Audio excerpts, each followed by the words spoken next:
لیکن مجھے بتائیے کہ جو لوگ وکلاء بنتے ہیں، وکیل بنتے ہیں یا ڈاکٹر بنتے ہیں، کیا وہ پھر پڑھتے نہیں ہیں کیا؟ لیکن ان کو اس طرح کسی یونیورسٹی نہیں جانا پڑتا، اس طرح کوئی امتحان نہیں دینا پڑتا، اس طرح 8 10 10 12 گھنٹے نہیں پڑھنا پڑتا. وہ 3 4 گھنٹے پڑھ لیتے ہیں یا انہیں پڑھنا چاہیے، اور اگر وہ نہیں پڑھیں گے تو انہیں پتہ چل جائے گا بہت جلد کہ وہ چیزوں کو بھولنا شروع ہو جائیں گے. اور یہ چیز کہ آپ کو پڑھتے رہنا چاہیے. اور یہ جو بھی لوگ ریکوری میں ہوتے ہیں یا اپنی زندگی کو ایکچولائز کر رہے ہوتے ہیں، اس کو ایکچولائز کرنا کہتے ہیں، اپنی زندگی کو بیلنس کر رہے ہوتے ہیں، معتدل بنا رہے ہوتے ہیں، جو بھی اپنی زندگی کو ایکچولائز کرتے ہیں انہیں اس کا اسٹوڈنٹ بننا پڑتا ہے. فرض کریں آپ کے مالی حالات اچھے نہ ہوں تو آپ کو دولت کمانے کا اسٹوڈنٹ بننا پڑے گا. اگر آپ کی صحت کے حالات اچھے نہیں ہیں تو آپ کو ہیلتھ کا اسٹوڈنٹ بننا پڑے گا.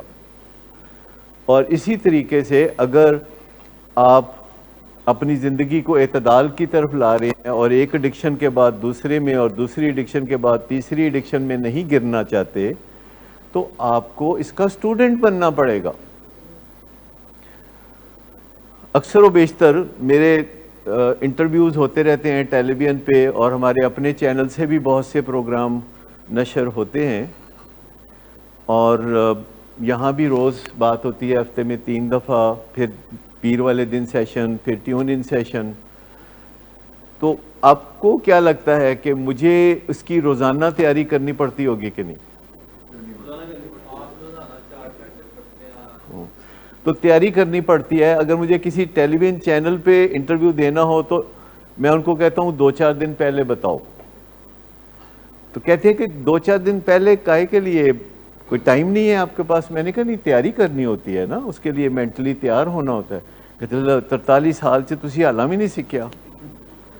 تو جو تیاری ہے وہ اگر 15 20 منٹ کا انٹرویو ہو تو اس کی تیاری 4 6 گھنٹے ہوتی ہے، جو میں واک کرتے ہوئے اپنے پرانے پروگرام یا دوسروں کے پروگرام سن لیتا ہوں، اور اس کے بعد ایک 15 منٹ کا پروگرام جا کے کرنا ہوتا ہے جو ذمہ داری سے بات کرنی ہوتی ہے. تو کئی دفعہ جب ابھی بیک سٹیج ہوتے ہیں تو میں بیٹھ کے پڑھ رہا ہوتا ہوں، اور جو دوسرے لوگ ہوتے ہیں وہ آ کے کوئی بات کرنا چاہ رہے ہوتے ہیں تو میں ان کو کہتا ہوں بعد میں، پہلے میں ذرا یہ تیاری کر لوں. اور یہ جو سنجیدگی ہے اسٹوڈنٹ کے طور پر، یہ میں آپ کو سکھانا چاہ رہا ہوں. کیونکہ آپ اکثر بتاتے ہیں کہ یعنی جب آپ 100 دن گزار کے جاتے ہیں تو آپ کہتے ہیں کریونگ ہوتی ہے، تو آپ کو پھر کچھ پڑھنا لکھنا چاہیے. اگر آپ چاہیں گے گوگل پہ جائیں گے تو آپ کو کریونگز کے نام پہ کتاب ملے گی، اور کریونگ کے نام پہ بہت سے آرٹیکل، بہت ساری ریسرچز ملیں گی، اور آپ تلاش کریں گے اس کو. تو مجھے بتائیے کہ جب آپ کو کریونگ ہوتی ہے اور آپ سوبرائٹی کی تلاش میں ہیں، آپ بہتری کی تلاش میں ہیں، تو اس وقت ٹھوکریں کیوں نہیں کھاتے در در کی کہ کتنے کریونگ دا حل؟ ہم تو ہیں ہی ہیں اور آپ کو بتاتے ہی رہتے ہیں.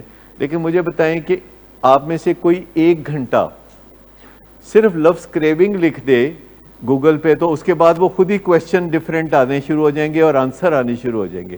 آج کل کے زمانے میں آپ کو کچھ پتہ کرنا ہو کہ کیسے کرنا ہے تو کوئی مسئلہ نہیں ہے.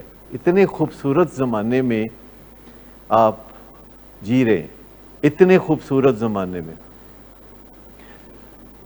یعنی حد ہو گئی کہ شاید بچے یہ اتنا نہ اس زمانے کو اپریشیٹ کر سکیں، کیونکہ انہوں نے وہ زمانہ نہیں دیکھا 1950 60 کا، جب پاکستان میں ٹیلی ویژن بھی نہیں ہوتا تھا، کوئی کتابیں بھی نہیں ہوتی تھیں، اور کوئی علم کے بارے میں جانکاری کرنا بڑا مشکل کام تھا.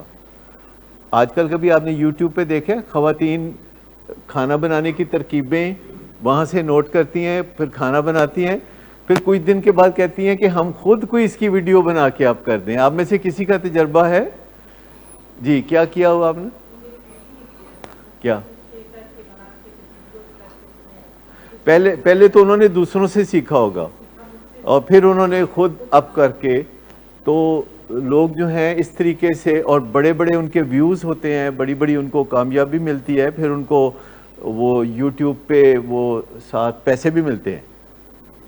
آپ میں سے کسی کو پتا ہے کہ یوٹیوب پہ اگر آپ کو اچھی ویڈیوز چڑھانا شروع کریں اپنی طرف سے، مونیٹائزیشن کرتے ہیں، وہ پھر پیسے دیتے ہیں آپ کو، اور بہت لوگ گھر بیٹھے بہت اچھے پیسے بھی کما رہے جی، اور پیسے بھی ڈالرز میں ملتے ہیں. ٹھیک، تو آپ مجھے بتائیے کہ ٹھیک ہونا کیا ہے؟ ٹھیک ہونا، کیونکہ یہ بات گول مول نہیں رہنی چاہیے کہ ٹھیک ہونا کیا ہے. کیا ٹھیک ہونا ہے کہ آپ نشہ چھوڑ دیں تو آپ کے گھر والوں کی شاپنگ کافی مکمل ہو جاتی ہے؟ آپ کے گھر والوں کی شاپنگ ہوتی ہے کہ آپ نشہ چھوڑ دیں. آپ کی اپنی شاپنگ کیا ہے؟ نشہ چھوڑنے کے بعد کیا ہو؟ سکون ہو، اطمینان ہو، مزہ ہو زندگی میں، عزت ہو، ہر وقت یہ نہ ڈر ہو کہ اگلی ڈوز کا کیا بنے گا، اور سچ کی زندگی، آنیسٹ زندگی، ٹرانسپیرنٹ زندگی.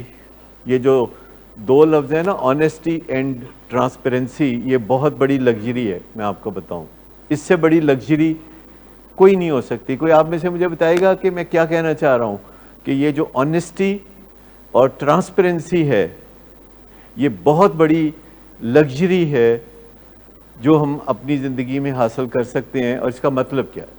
یہ دونوں چیزیں انسان کو آزاد کر دیتی ہیں ہر قسم کی ہر قسم کی فکروں سے، ٹینشنوں سے، ہر قسم کے معاملات سے. اب آنیسٹ ہوں، آپ ٹرانسپیرنٹ ہوں، پیسفل اور فیئر لیس، کیونکہ آپ کو ڈر نہیں ہوتا کہ یار انہوں پتہ لگ جائے گا کسی نے میری گل دا. جب آپ کے پاس چھپانے کے لیے کچھ ہے ہی نہیں تو آپ کو پھر ڈر کاہے کا؟ ٹھیک ہے نا، آپ کو تو چوری کا کھٹکا نہیں رہے گا نا، آپ کے پاس تو کوئی ایسی چیز نہیں ہے جو آپ نے کہیں چھپا کے رکھی ہوئی.